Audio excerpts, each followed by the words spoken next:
오늘 우리에게 주시는 하나님의 말씀은 출애굽기 4장 18절에서 20절까지의 말씀입니다.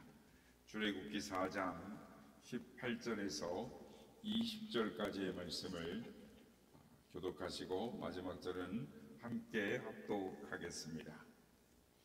모세가 그의 장인 이드로에게로 돌아가서 그에게 이르니 내가 애굽에 있는 내 형제들에게로 돌아가서 그들이 아직 살아있는지 알아보려 하오니 나로 가게 하소서. 이드로가 모세에게 평안히 가라 하니라. 여호와께서 미단에서 모세에게 이르시되 애굽으로 돌아가라. 내 목숨을 노리던 자가 다 죽었느니라. 다같이요. 모세가 그의 아내와 아들들을 나귀에 태우고 애굽으로 돌아가는데 모세가 하나님의 지팡이를 손에 잡았더라. 아멘. 할렐루야. 오늘도 우리 예배 가운데 함께 하신 주님을 찬양합니다. 그리고 새벽을 깨워 기도에 향기로 나오신 모든 성도님들께 하나님의 은혜와 평강이 함께 하시기를 기원드립니다. 지팡이는 그 쓰임새가 다양합니다. 지팡이의 몸을 의지하거나 또 균형을 유지하기도 하고 때로는 쥐봉으로 또는 호신용으로도 사용하는 것입니다. 지팡이 하면은 보통 노인들이 주로 사용하는 이 끝이 구부러진 그런 지팡이를 그 모양의 나무 막대기를 생각을 하기도 합니다. 그런데 자세히 보면 이 지팡이를 요즘은 이 등산용 스틱이라든지 또 옛날에는 뭐 지게의 작대기라든지 또는 양치기들의 막대기라든지 또는 요즘은 이제 지팡이라고 하면은 이 환자들의 이 목발로 쓸 수 있는 그런 지팡이, 여러 종류의 이 지팡이 모양이 다양하죠. 그래서 아이들의 요즘은 지팡이가 이제 나무로 이렇게 막대기로 한다면 아이들 그 유모차, 밀차 형태로 이렇게 나오기도 하는 것입니다. 그런데 이 살아가면 살아갈수록 진짜 우리에게 필요한 것은 하나님이 우리의 마음에 주신 이 지팡이가 아닌가, 하나님이 우리 마음에 주신 지팡이가 필요한 것이 아닌가 생각이 듭니다. 오늘 본문에 보면은 이 출애굽을 위해서 이 애굽으로 가는 하나님의 명령으로 지금 애굽 왕 바로에게 가서 이스라엘 백성들을 보내라라고 하는 이 명령을 받아서 지금 출애굽으로 가는 모세의 손에 하나님의 지팡이가 들려 있었더라라는 말씀으로 시작합니다. 오늘 보면 20절 보면 모세가 그의 아내와 아들들을 나귀에 태우고 애굽으로 돌아가는데 모세가 하나님의 지팡이를 손에 잡았더라. 하나님의 지팡이를 잡았더라. 오늘 이 시간에는 하나님의 지팡이라는 관점에서 묵상함으로 은혜를 받고자 하는 것입니다. 그렇다면 하나님이 그에게 새로운 지팡이를 주셨을까요? 그렇지는 않습니다. 그 지팡이, 모세가 가지고 있는 그 지팡이는 이미 그가 가지고 있던 지팡이였습니다. 그러면 그 평범한 지팡이가 하루아침에 어떻게 하나님의 지팡이가 된 것일까요? 모세가 하나님의 지팡이를 손에 잡았다라는 것은 오늘 우리에게는 어떤 의미가 있는 것일까요? 모세가 하나님의 지팡이를 잡았다라는 말씀은 곧 하나님이 그와 함께 하셨다라는 뜻이고, 모세 또한 역시 하나님의 손을 굳게 잡았다, 하나님의 말씀을 굳게 의지했다라는 뜻일 것입니다. 인간적으로 보면 모세는 애굽으로 다시 돌아가고 싶지 않았을 것입니다. 왜냐하면 그곳은 여전히 애굽 왕 바로가 있고 그의 대적자들이 우글거리는 곳이었기 때문입니다. 더구나 모세의 나이가 80세였습니다. 여러분, 모세의 나이에 그 당시의 사람들의 평균 수명이 몇 살 정도나 되었을까요? 시편 90편에 보면 그 당시의 사람들의 평균 수명을 대략 짐작을 할 수가 있습니다. 시편 90편에 나오는 이 시는 모세의 유일한 시이기도 하고 작품이기도 한 것입니다. 그래서 모세의 기도가 나오는데 시편 90편 10절에 보면 우리의 연수가 70이요 강건하면 80이라도 그 연수의 자랑은 수고와 슬픔뿐이요 신속히 가니 우리가 날아가나이다. 우리에게 우리의 날 계수함을 가르치사 지혜로운 마음을 얻게 하소서라고 기도를 합니다. 그러니까 우리의 연수가 70이요 강건하면 얼마라고요? 80이다라고 표현합니다. 이것이 모세 당시의 평균 수명이었다라는 것입니다. 이런 표현으로 미루어 짐작할 때 하나님께서 모세를 부르셨을 때는 즉 80세란 나이는 그 당시 사람들에게는 거의 죽을 나이였다라는 것이죠. 그래서 어떤 면에서 보면 이런 핑계 저런 핑계를 대면서 애굽으로 가기를 꺼려했던 이 모세의 마음을 조금은 이해할 수가 있는 것입니다. 그래서 출애굽기 4장에 보면 안 간다고 이렇게 거부하는, 결국은 하나님이 화를 내시죠. 그런데 하나님께서 몇 가지의 표적을 보여주시면서 그에게 확신을 주시는데 그 중에 하나가 지팡이를 땅에 던지라라는 것이었습니다. 오늘 보면 4장 2절에서 4절 보면 여호와께서 그에게 이르시되 내 손에 있는 것이 무엇이냐? 그가 이르되 지팡이니이다. 여호와께서 이르시되 그것을 땅에 던지라 하매 곧 땅에 던지니 그것이 뱀이 된지라. 모세가 뱀 앞에서 피하매 여호와께서 모세에게 이르시되 내 손을 내밀어 그 꼬리를 잡으라. 그가 손을 내밀어 그것을 잡으니 그의 손에서 지팡이가 된지라. 하나님께서 모세에게 지팡이를 땅에 던지라고 하셨고 땅에 던지자 그 지팡이가 뱀이 되었습니다.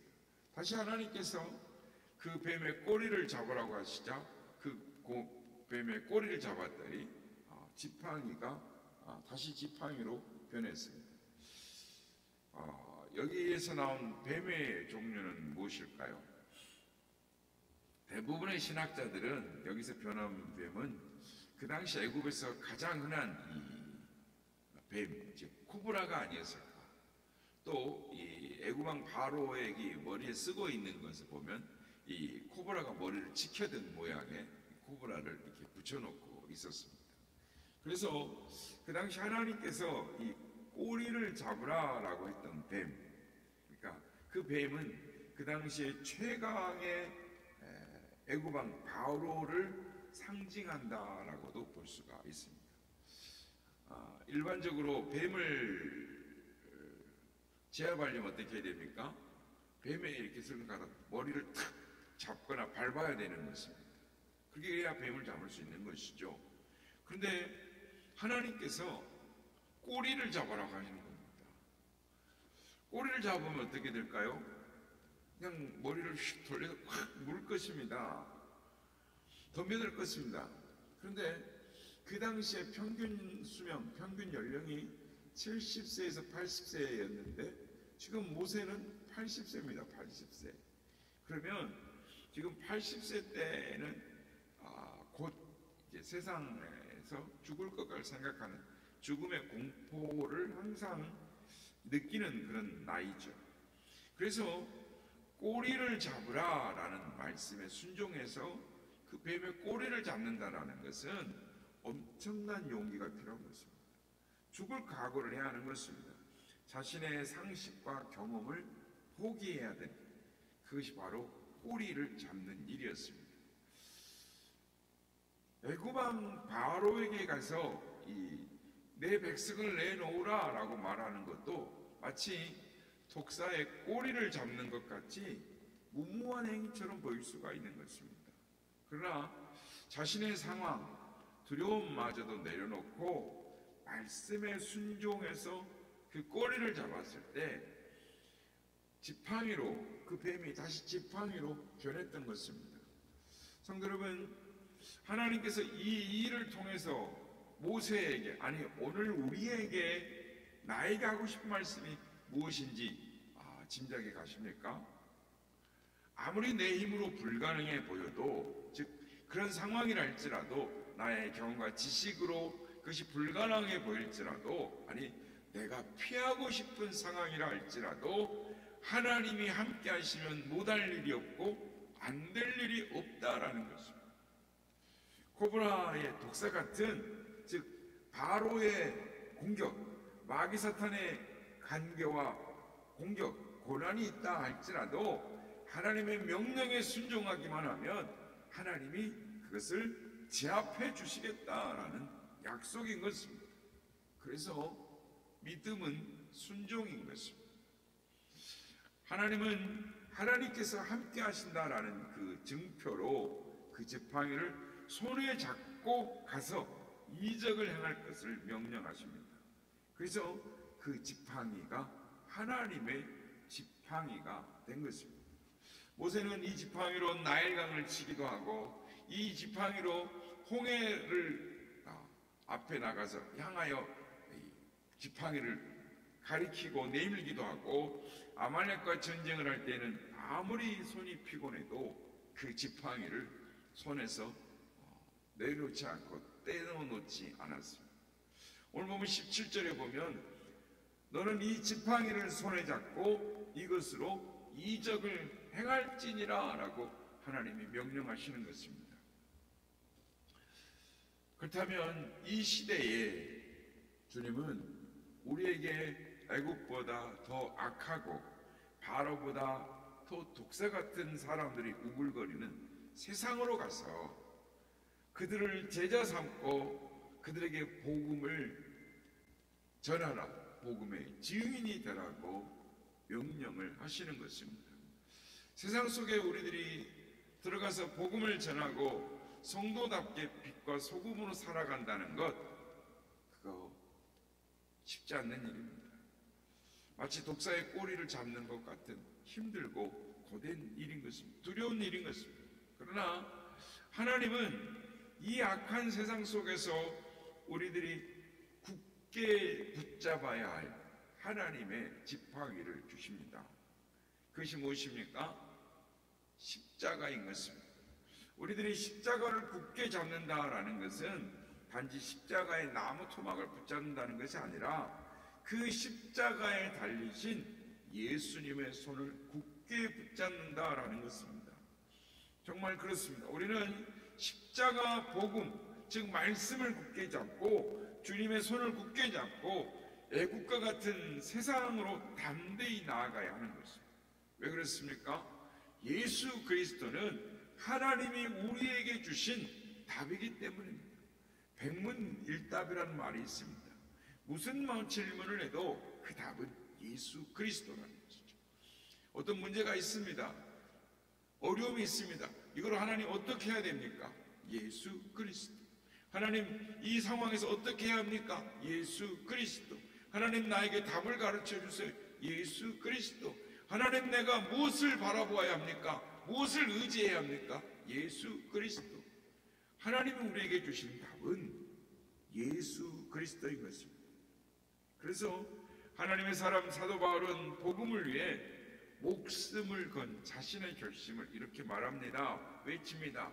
고린도전서 2장 1절에서 2절 형제들아 내가 너에게 나아가 하나님의 증거를 전할 때에 말과 지혜 아름다운 말로 아니하였나니 내가 너희 중에서 예수 그리스도와 그가 십자가에 못 박힌 것 외에는 아무것도 알지 아니하기로 작정하였음이라 라고 말씀합니다. 또한 갈라디아서 6장 14절 그러나 내게는 우리 주 예수 그리스도의 십자가 외에 결코 자랑할 것이 없으니 그리스도로 말미암아 세상이 나를 대하여 십자가에 못 박히고 내가 또한 세상에 대하여 그러하니라 라고 말합니다. 나의 자랑은 십자가다 라고 말을 하는 것입니다.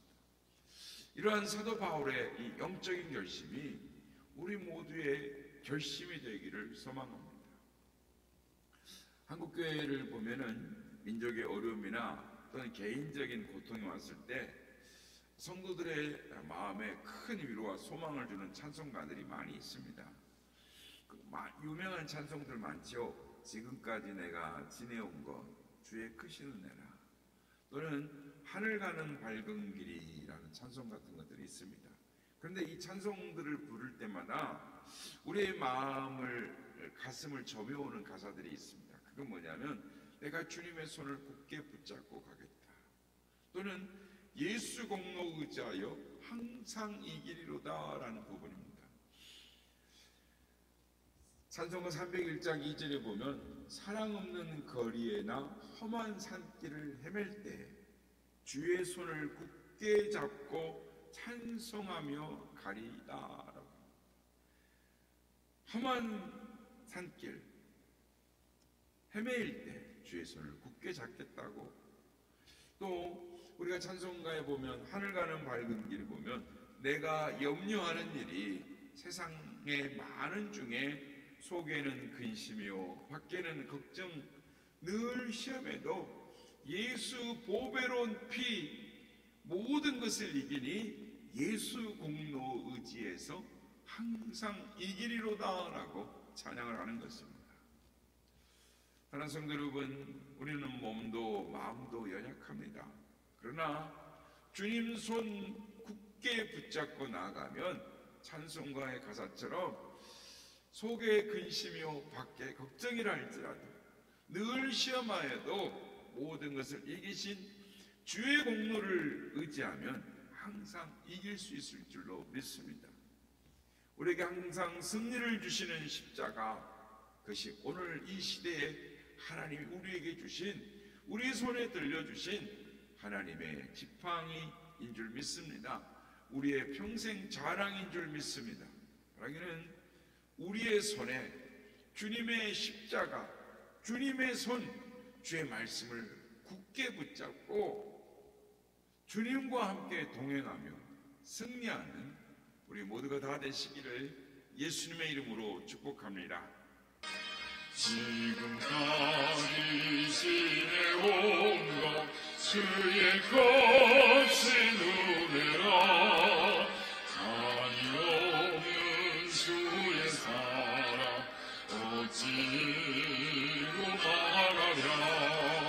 자나깨나 주의 손이 항상 살펴주시고 모든 일을 주 안에서 평평하게 하시네. 몸도 마음도 연약하나 세임받아 살았네. 불붙으신 부신 주의 은혜 속하라. 사랑 없는 거리에나 험한 산길에 갈 때 주의 손을 굳게 잡고 찬송하며 가리라. 주님 다시 태어나오니 날로 날로 다가와. 무거운 짐 주께 맡겨 옷을 날도 멀잖네. 나를 위해 예비하신 고향 집에 돌아가 아버지의 품 안에서 영원토록 살리라. 아멘. 세상에 밖에는 속에 근심이요 밖에 걱정이 있다 할지라도, 늘 시험이 우리 앞에 있다 할지라도 주님의 손을 굳게 붙잡고 하나님이 우리에게 주신 지팡이, 주님의 십자가, 주님의 말씀을 굳게 붙잡고 오늘도 내가 주님과 함께 동행하며 나아가리라, 주님 붙잡고 나아가리라 마음에 결심하는 그런 우리의 기도 제목이 되기를 원합니다.